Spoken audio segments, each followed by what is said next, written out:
در سال 2022 دا اوجه ایک تاک و داویا مها شش لألمانیا 113,000 کسان لگل 171 کندن داخواز مافی پنابراتی لعوی ولاتی پیشکش کریه. ببراورد لگل سال بریوی و تا سال 2021 17.2 صده داخوازکرین مافی پنابراتی لألمانیا زیده بوینه.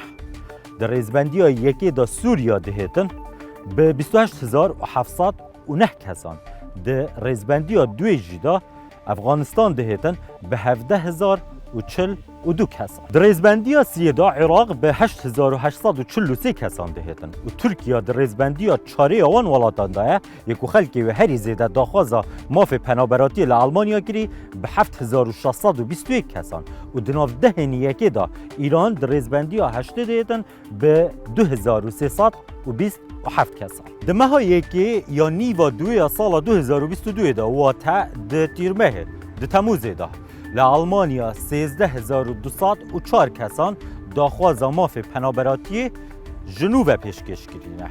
وکه هر جار سوریا در ریزبندی یکی داده هیتن به 3,859 کسان. افغانستان در ریزبندی دوی داده هیتن به 1,898. عراق در ریزبندی 3 داده هیتن به 1,371 کسان. و ترکیه جی در ریزبندی 4 داده هیتن به 1,276 کسان. ایران در ریزبندی 6 داده هیتن به 397 کسان. دیگل هاتنا کوچبران پروسه که وگریان خوبخشانه یا کوچبران جی لألمانیا هیا که حکومت پیشگیری آویده کردن.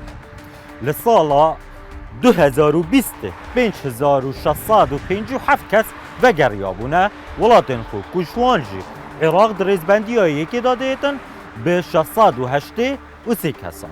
لسال دوی کرونای لسال 2021 جی 6,800 کس وگریانه و عراق در ریزبندی دوی داده هات پیشیاوی جی روسیا بود. لعراق 696 کس لسال 2021 وگریا بون.